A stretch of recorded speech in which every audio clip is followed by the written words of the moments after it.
Great. Good morning, friends, and welcome to the United Lodge of Theosophists of Washington, D.C. that is meeting weekly in Manassas. And today we are gathering to celebrate White Lotus Day. And we will have series of readings and celebration of H.P.B's life. The United Lodge of Theosophists is open to all, and to all those who are in support of the principles of Theosophy. And the declaration of the Lodge is the policy is independent devotion to the cause of Theosophy without professing attachment to any Theosophical organization. It's loyalty to the great founders of the Theosophical movement, but it does not concern itself with dissensions or differences of individual opinion. The work it has on hand and the end it keeps in view are too absorbing and too lofty to live in the time of inclination to take part in the side issues. That work and that end is the dissemination of the fundamental principles of the philosophy of Theosophy and the exemplification in practice of those principles through a truer realization of the self, a profounder conviction of universal brotherhood. It holds that the unassailable bias for union among Theosophists, wherever and however situated, is similarity of aim, purpose, and teaching, and therefore has neither constitution, bylaws, nor officers, the sole bond between these associates being that basis. And it aims to disseminate this idea among Theosophists in the furtherance of unity. It regards as Theosophists all who are engaged in the true service of humanity without distinction of race, creed, sex, condition, or organization. And it welcomes to its association all those who are in accord with its declared purposes and who desire to fit themselves by study and otherwise to be the better able to help and teach each other. So now we'll proceed with the reading and we'll continue with the White Lotus Day. The first reading is from chapter 2 of the Bhagavad Gita. Arjuna, what, O Keshava, is the description of that wise and devoted man who is fixed on contemplation and firm and confirmed in spiritual knowledge? What may such a sage declare? Where may he dwell? Does he move and act like other men? Krishna, a man is said to be confirmed in spiritual knowledge when he forsaketh every desire which entereth into his heart, and of himself is happy and content in the self, through the self. His mind is undisturbed in adversity, he is happy and contented in prosperity, and he is a stranger to anxiety, fear, and anger. Such a man is called a Muni. When in every condition he receives each event, whether favorable or unfavorable, with an equal mind which neither likes nor dislikes, his wisdom is established, and having met good or evil, neither rejoiceth at the one nor is cast down by the other. He is confirmed in spiritual knowledge when, like the tortoise, he can draw in all his senses and restrain them from the wanted purposes. The hungry man loseth sight of every other object but the gratification of his appetite, and when he is become acquainted with the Supreme, he loseth all taste for objects of whatever kind. The tumultuous senses and organs hurry away by force the heart even of the wise man who striveth after perfection. Let a man restraining these remain in devotion at rest in me, his true self, for he who hath his senses and organs in control possesses spiritual knowledge. He who attendeth to the inclinations of the senses, in them had a concern. From this concern is created passion. From passion, anger. From anger is produced delusion. From delusion, a loss of the memory. From the loss of memory, loss of discrimination. And from the loss of discrimination, loss of all. But he who, free from attachment or repulsion from objects, experienceth them through the senses and organs, with his heart obedient to his will, attains to tranquility of thought. And this tranquil state of mind therefrom shall soon result in separation from all troubles. And his mind being thus at ease, fixed upon one object, it embraceth wisdom from all sides. The man whose heart and mind are not at rest is without wisdom or the power of contemplation. Who doth not practice reflection hath no calm. And how can a man without calm obtain happiness? The uncontrolled heart, following the dictates of the moving passions, snatcheth away his spiritual knowledge, as a storm the bark upon the raging ocean. Therefore, O great armed one, he is possessed of spiritual knowledge, whose senses are withheld from the objects of sense. What is night to those who are unenlightened is as day to his gaze. What seems as day is known to him as night, the night of ignorance. Such is a self-governed sage.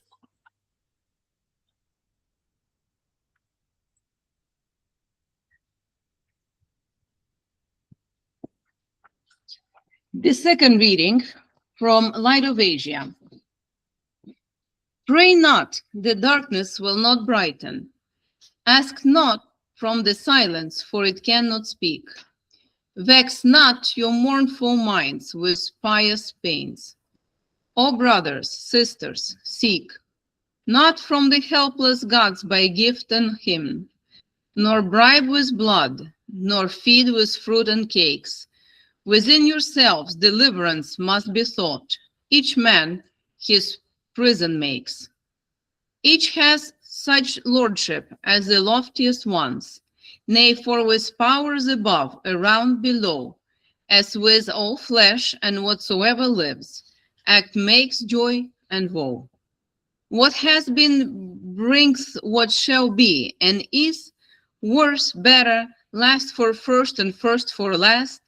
The angels in the heavens of gladness reap fruits of a holy past. The devils in the underworld wear out deeds that were wicked in an age gone by.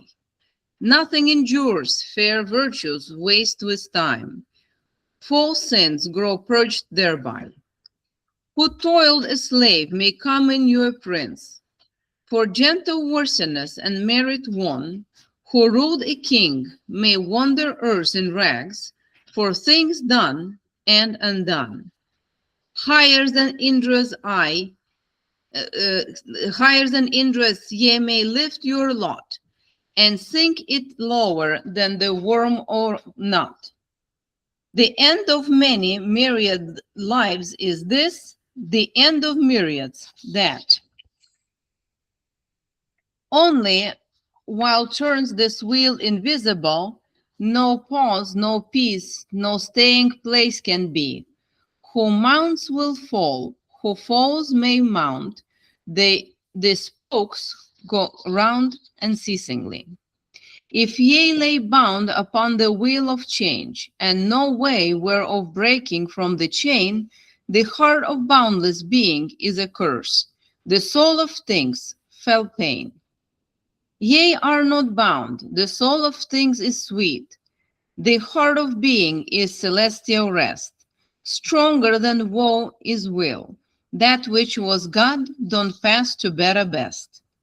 I Buddh, who wept with all my brother's tears, whose heart was broken by a whole world's woe, laugh and I'm glad, for there is liberty, ye who suffer know. Ye suffer from yourselves, none else compels, none other holds you that ye live and die, and whirl upon the wheel, and hug and kiss its spokes of agony, its tire of tears, its nave of nothingness. Behold, I show you truth, lower than hell, higher than heaven, outside the utmost stars, further than Brahm doth dwell, before beginning and without an end, as space eternal and as surety sure, is fixed a power divine which moves to good. Only its laws endure.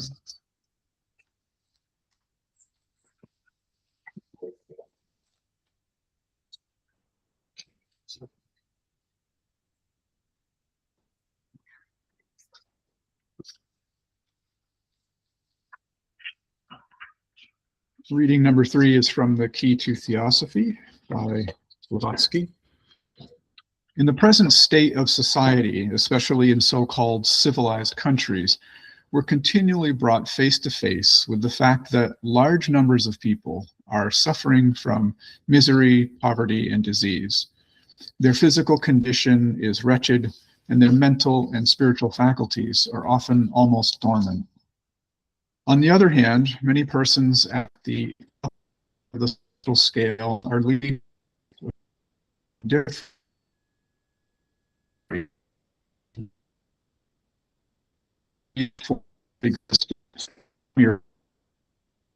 the effects of the conditions which surround those who are subject to them. And the neglect of social duty on the one side is most closely connected with the stunted and arrested development on the other. In sociology, as in all branches of true science, the law of universal causation holds good. But this causation necessarily implies as its logical outcome that human solidarity on which Theosophy so strongly insists. If the action of one reacts on the lives of all, and this is the true scientific idea, then it is only by all men becoming brothers, and all women sisters, and by all practicing in their daily lives true brotherhood and true sisterhood, that the real human solidarity, which lies at the root of the elevation of the race, can ever be attained. It is this action and interaction, this true brotherhood and sisterhood, in which each shall live for all and all for each, which is one of the fundamental theosophical principles, that every theosophist should be bound not only to teach, but to carry out in his or her individual life.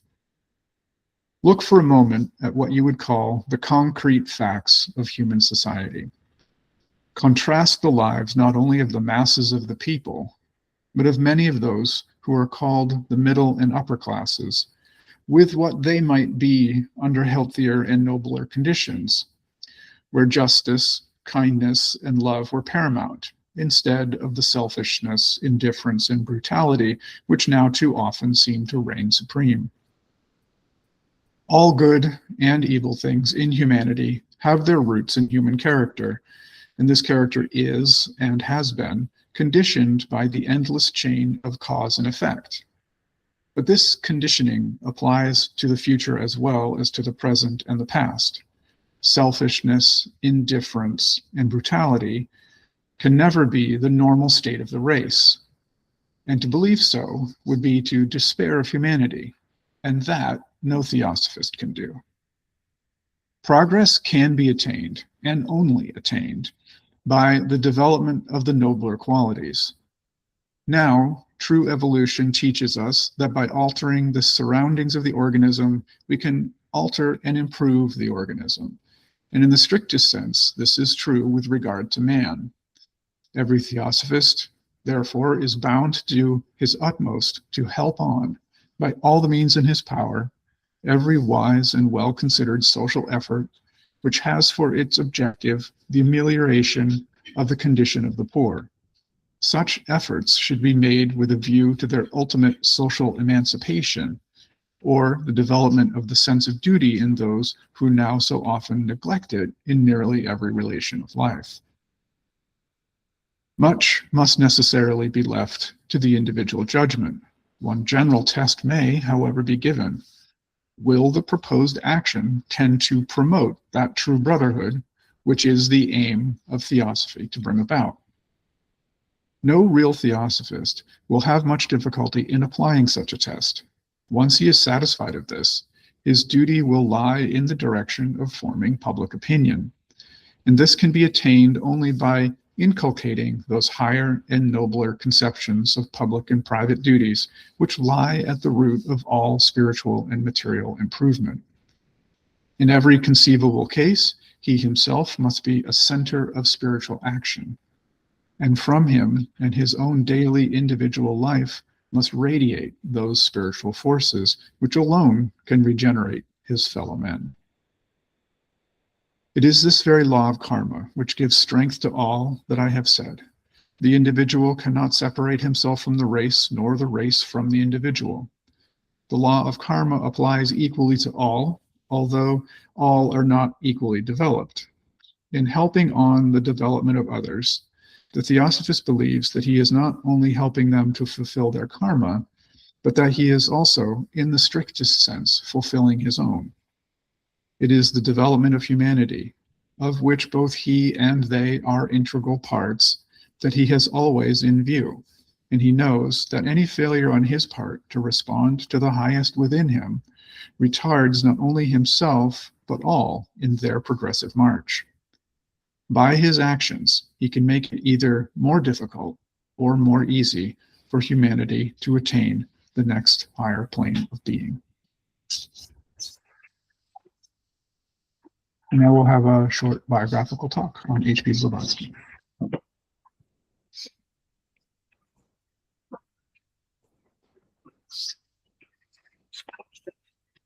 Thank you for those readings. Next is a short biographical talk on Helena Petrovna Blavatsky, known to many Theosophists affectionately as H.P.B. She was one of the most extraordinary, influential, and controversial figures of the modern era. To some, she was a mystic, to others, a scholar, and to still others, an enigma. To students of Theosophy, she's remembered as the messenger who helped reopen the doors to ancient wisdom in an age increasingly dominated by materialism. She undeniably changed the spiritual landscape of the modern world. Many of the ideas we're familiar with in Theosophy today, such as karma, reincarnation, Universal Brotherhood, the hidden dimensions of human consciousness, and the unity of religion, were little known in the West before her writings brought them into wider discussion. She was born in 1831 prematurely in Ekaterinoslav, Odessa, Ukraine, which was part of the Russian state at the time. Her mother was a well-known writer, and her father was a captain and later a colonel in the army. From childhood, she possessed an unusual character. She was fearless, independent, intelligent, and unwilling to accept conventional answers simply because they were commonly believed. She wasn't content with surface explanations in religion, in science, or how things worked, or in life. Instead, she sought truth directly and was driven by a desire to understand the mysteries of existence, of life, and what happens after death. Accounts of her early life speak of unusual inner experiences and a determination to learn what others ignored or dismissed. Unlike many women of her time, she refused to be limited by social convention or custom, and she undertook vast, extensive travels throughout Europe, the Middle East, India, and other lands, often on her own. During these years, she studied the religions, the mythologies, the symbolism, occult traditions, and philosophy of the places she visited and of history. She maintained that genuine wisdom has to be sought not in books, but through inner discipline, experience, and inner development. During her travels, she said that she came into conscious contact with advanced teachers, Mahatmas, or masters of wisdom. She described them as highly evolved human beings who had attained great knowledge and compassion and who work quietly for the welfare of humanity. These teachers who worked behind the scenes to help on mankind's progress were central to her life's mission. She maintained that humanity was not left without guidance and that wisdom existed for those willing to seek it sincerely and selflessly. In 1850, we find H.P.B in London with her father. It was on that trip that she met for the first time her master, the teacher who appeared to her in dreams, Master M, who was at the time traveling with the Prime Minister of Nepal. She met with him and he gave her a preview of her future mission, life, and work. And from that point on, she had a definite direction to her life, to learn all she could and to help others understand Theosophy. She traveled extensively between 1850 and 1870, circumnavigating the globe. She attempted to enter Tibet on several occasions, but was turned away by one circumstance or other. But eventually she was able to enter and meet other masters of wisdom living high in the Himalayan mountains. In about 1873, she arrived in New York, and she made a living for herself by doing handicrafts. In about 1874, she read in the Sun and Daily Graphic newspaper a piece written by Colonel Alcott, where he detailed his experience with spiritual phenomenon that took place at the Eddy farmhouse in Chittenden, Vermont. H.P.B. determined then and there to meet Colonel Alcott and to go to Vermont to see what was going on. There she met Henry Steele Alcott, and the two became close friends. In 1875, so about a year later, she and Alcott met William Q. Judge, and they found themselves united on beginning a society for the study of Theosophy. So together they found the Theosophical Society. But at this time in history, when it occurred, is really significant because in the late 19th century, it was an age of like new scientific advancement. There was industrial growth. There was skepticism toward traditional religion, and a lot of old beliefs were being questioned. But sort of the advancement in materialism alone wasn't satisfying humanity's questions, hunger for meaning and truth. So it was in this atmosphere that this Theosophical Society came with a message intended to unite humanity under Universal Brotherhood and show that this ancient wisdom from the East has always existed and that it could be known and understood. The Theosophical Society was founded, therefore, upon three philosophical objects. The first was to form a nucleus of universal brotherhood of humanity, without distinction of race, creed, sex, caste, or color. The second was to encourage the comparative study of religion, philosophy, and science. And the third was to investigate the unexplained laws of nature and the powers latent in the human mind. Even today, these aims have carried forward into the modern Theosophical movement, and they're still strikingly relevant. The first object places ethics above belief and affirms that human unity matters more than external differences. The second object encourages open-minded inquiry rather than dogmatism. And the third recognizes that both nature and human consciousness contains depths not yet fully understood. So H.P.B. provided the philosophical framework for the Theosophical movement, the spiritual impulse, and a lot of the energy that sustained the movement. Her purpose was never to create a sect or gather personal followers. She sought only to revive ancient wisdom, timeless truths, those that underlie all genuine spiritual traditions.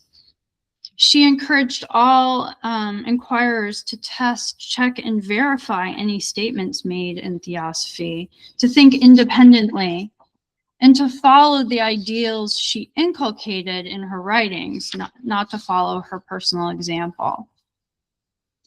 She published a prospectus to explain the origin, plan, and aim of the Theosophical Society. And in that prospectus, she said, "As the highest development, physically and spiritually on earth, of the creative cause, man should aim to solve the mystery of his being. He is the procreator of his species physically, and having inherited the nature of the unknown but palpable cause of his own creation, he must possess in his inner physical self this creative power in degree. He should therefore study to develop his latent powers and inform himself respecting the laws of magnetism, electricity, and all other forms of force, whether of the seen or unseen universes. It continues on, and it says, the society teaches and expects its fellows to personally exemplify the highest morality and religious aspiration, to oppose the materialism of science and every form of dogmatic theology, especially the Christian, which the chiefs of the society regard as particularly pernicious, to make known among Western nations the long suppressed facts about Oriental religious philosophies, their ethics, chronology, esotericism, symbolism, to counteract as far as possible the efforts of missionaries to delude the so-called heathen and pagans as to their real origin, and dogmas of Christianity and the practical effects of the latter upon public and private character in so-called civilized countries, to disseminate a knowledge of the sublime teachings of that pure esoteric system of the archaic period, which are mirrored in the oldest Vedas and in the philosophy of Gautama Buddha, Zoroaster, and Confucius. Finally, and chiefly to aid in the institution of a brotherhood of humanity, wherein all good and pure men of every race shall recognize each other as the equal effects of one uncreate, universal, infinite, and everlasting cause. You can see her writings were just so broad, so grand, so inclusive. It's almost difficult we don't read anybody else like her. Her writings are so unique in that way. Her books, Isis Unveiled, published in 1877, and The Secret Doctrine, published in 1888 in 2 large volumes, are complex and challenging books. They are layered with symbolism, comparative references, philosophical argument, and they require slow and thoughtful study. Rich in scope and depth, they weave together religion, science, mythology, metaphysics, and ethics in a sweeping vision of life and evolution. Yet their essential teachings can be clearly stated. One of the central ideas is the unity behind all of life. Beneath the countless forms of existence, there is one boundless life expressing itself in many ways. Human beings, animals, plants, planets, and stars are unified in essence, interconnected manifestations of a deeper reality. If this is the true basis of reality, then any form of selfishness rests on ignorance and separateness, while compassion accords with the structure and unity of life itself. Another key teaching of Theosophy and the Secret Doctrine is the law of karma. And H.P.B. explained that karma is not punishment or reward imposed from outside, but a universal law of cause and effect operating on moral, psychological, and spiritual levels. Every thought, every feeling, every action sets causes into motion that eventually return to us as effects. A correct understanding of karma restores self-reliance and responsibility. We are not the helpless victims of chance. We're not subject to an arbitrary fate. We are subject to the fate we've created for ourselves through our past actions. We shape our future by the way we live now. Our thoughts, which are just mental actions, form the basis of our bodily action, and how we act is based on how we think, and this is why H.P.B. brought forth Theosophy into the light of day, to change the manas of the race. She sought to change alter the thinking to give it the direction towards unity and brotherhood. Closely linked with karma is reincarnation. And Theosophy teaches that every soul evolves through many lifetimes. A single life is insufficient to explain the inequalities of birth, the varieties of talent and character, and the lessons we learn through suffering and the gradual unfolding of wisdom. Reincarnation offers a more complete field for continuity, justice, and repeated opportunities for growth. Each life is like a chapter in a much larger journey. She also taught that evolution concerns far more than just man, far more of man than the body alone. While accepting that forms develop over time, she emphasized that consciousness itself also progresses and evolves. Humanity is not the final stage of existence, but a midpoint in a vast process of spiritual unfolding. Hidden senses and capacities lie within us, and the purpose of life includes awakening those powers through ethical living, self-knowledge, and service. H.P.B also asserted that all the great religions spring from a common source. Though traditions differ in language, in symbols and ceremonies, and historical expression, recurring truths can be found within them all. Among these are the immortality of the soul, moral causation, the possibility of inner transformation, and the essential unity of existence. In this sense, Theosophy was not presented as a new expression, but as the ever-present wisdom behind the world's religions.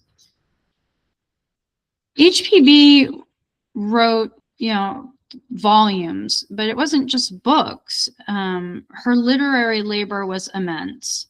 She produced thousands of pages of books, articles, correspondence, editorial responses, private instruction. And she did this often when she was in poor health, under financial strain, and amid constant visitors, controversy, and organizational demands. Those who lived with her or near her frequently described a life of relentless work. She was known to write for long stretches each day and often into the night, sometimes continuing until dawn when a book or article deadline was pressing. What makes this more remarkable is that English was not her native language. Russian was her first language, but she also knew French and many other languages. Yet she wrote in English, and she wrote with power, originality, irony, and a distinctive force of expression. Her prose could be sprawling, sharp, humorous, learned, passionate, and at times brilliantly aphoristic. Even critics often acknowledged the unusual energy of her style. How could she produce such difficult metaphysical and ethical works so quickly has long impressed students of Theosophy. Isis Unveiled was completed in a relatively short period considering its scope, and The Secret Doctrine, though years in preparation, was written under physical hardship and with ceaseless interruptions. Part of the answer is her formidable memory, her wide reading, multilingual background, and exceptional mental stamina. Those close to her often said she seemed to draw upon reserves ordinary, beyond ordinary energy. Whether one interprets that psychologically or spiritually, the practical fact remains few authors have produced so much under such conditions and with such lasting influence.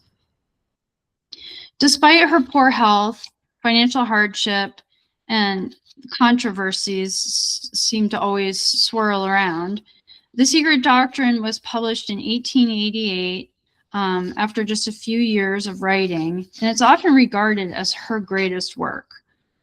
It explores the origin and unfolding of the universe, the evolution of humanity, and the symbolic teachings hidden within ancient myth and scripture. It is not an easy book to read, and nor was it meant to be. She wrote this work to awaken the manas and buddhi of the race, to challenge the narrow assumptions of the day, and to train the mind to perceive deeper patterns in life. It's said that there's a key, if there's 7 keys that man needs to obtain to unlock a full knowledge of who he really is, there is one key in the secret doctrine. If one can decipher it, determine it, draw it out. And she talks about those keys and that they need, each key needs a turning. But it's interesting to think that she said one is in there, but one has to have maybe one's spiritual senses awakened at least to perceive it.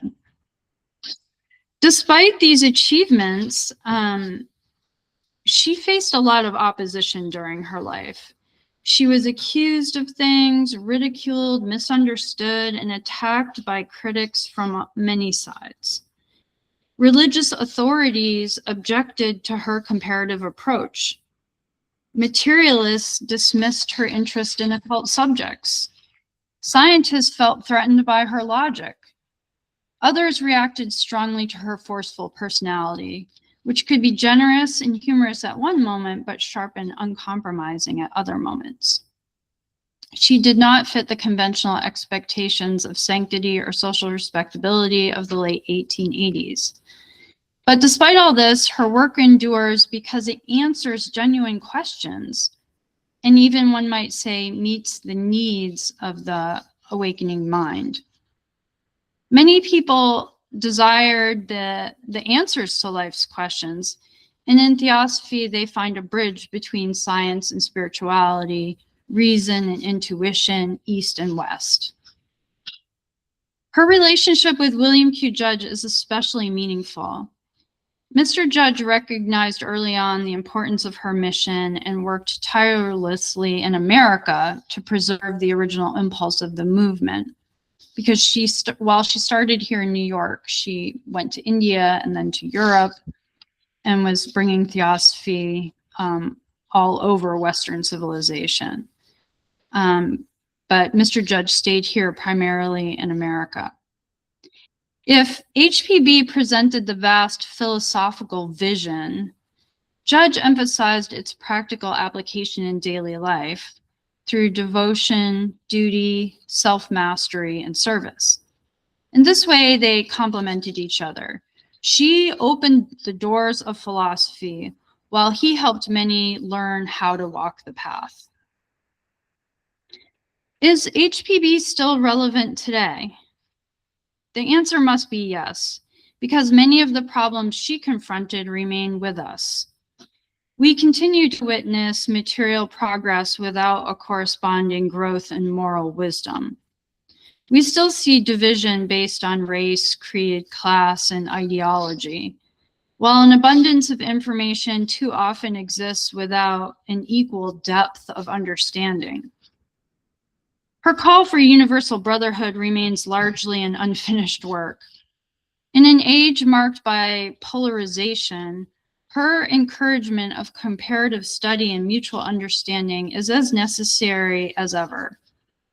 Her teachings on karma remind us that consequences inevitably follow causes, while her teachings on unity challenge the selfishness born of separateness. Her view of human potential, illuminated by the doctrines of karma and reincarnation, still offer hope and responsibility. At the same time, H.P.B., she warned against blind belief. She did not ask for a passive acceptance of any idea or any authority. She urged study, reflection, ethical discipline, and independent thought. And that distinction is important because Theosophy was never meant to become dogmatic. It was intended for those who want it, for those who sincerely seek the truth and who are willing to make that search a living part of their daily lives. When people assess H.P.B and her legacy, they often focus on the controversies surrounding her life. Such questions may have their place, but a better standard of judgment is her teachings, her influence, their ethical impacts, and the truths she brought back into the light of day. Did she elevate human thought? Did she widen sympathy across boundaries of religion and race?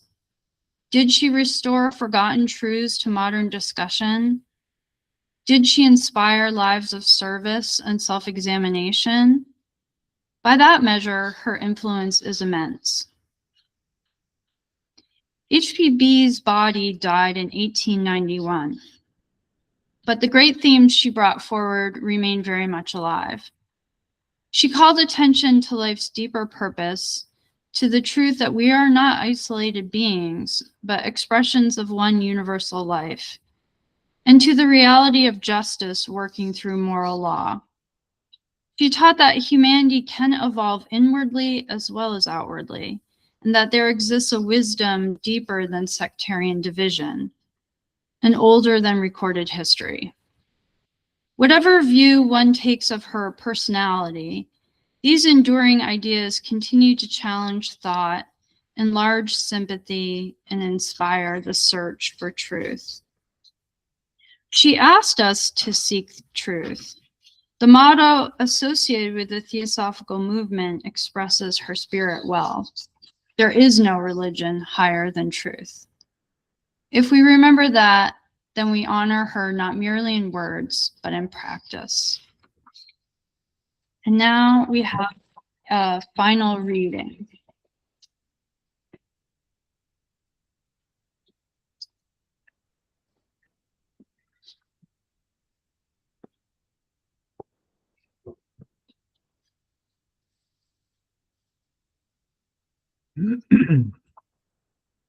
The final reading is from The Voice of the Silence by H.P. Blavatsky. Arhans and sages of the boundless vision are rare, as is the blossom of the Udambara tree. Arhans are born at midnight hour, together with the sacred plant of 9 and 7 stalks, the holy flower that opes and blooms in darkness, out of the pure dew and on the frozen bed of snow-capped heights that are trodden by no sinful foot. No Arhan, O Lanu, becomes one in that birth, when for the first the soul begins to long for final liberation. Yet, O thou anxious one, no warrior volunteering fight in the fierce strife between the living and the dead, not one recruit can ever be refused the right to enter on the path that leads toward the field of battle. For either he shall win or he shall fall.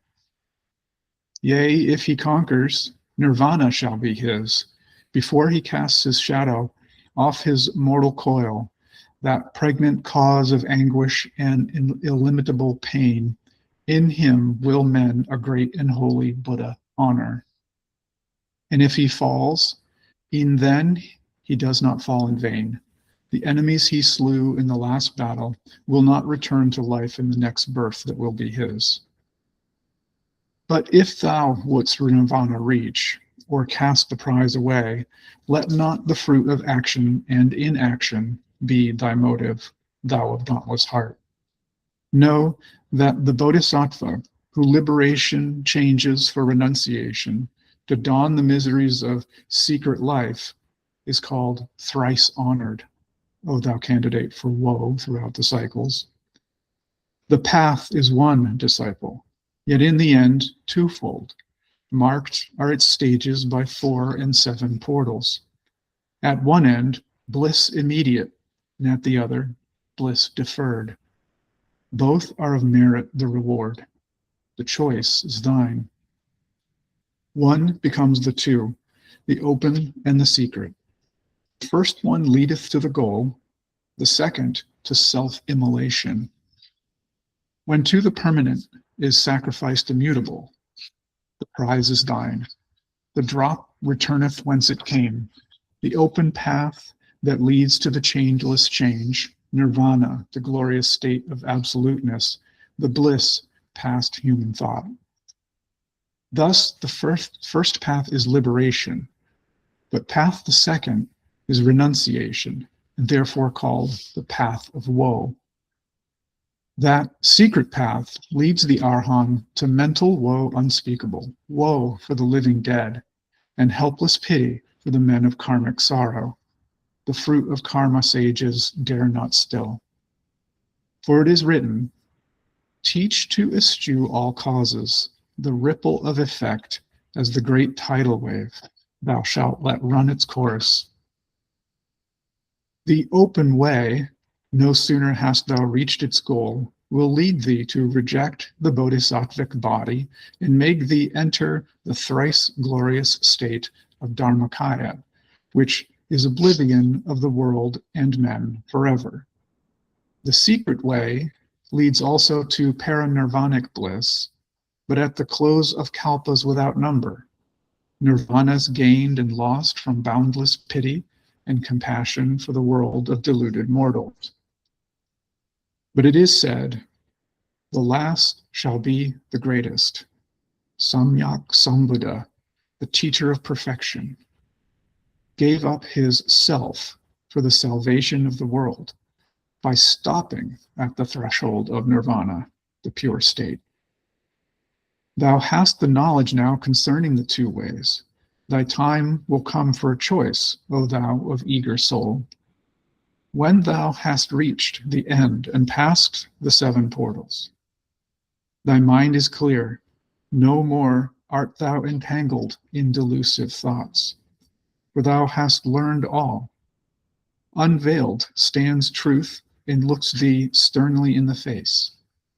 She says, sweet are the fruits of rest and liberation for the sake of the self, but sweeter still the fruits of long and bitter duty, aye, renunciation for the sake of others, of suffering fellow men. He who becomes Pratyeka Buddha makes his obeisance but to his self, the bodhisattva who has won the battle, who holds the prize within his palm, yet says in his divine compassion, for others' sake this great reward I yield, accomplishes the greater renunciation. A savior of the world is he. Behold, the goal of bliss and the long path of woe are at the furthest end. Thou canst choose either, O aspirant to sorrow, throughout the coming cycles. And now we close this portion of the meeting. Yeah, we can, usually we would renew ties, so we can, And renew the bonds of fellowship, yeah, as the saying goes. comments, thoughts, or questions.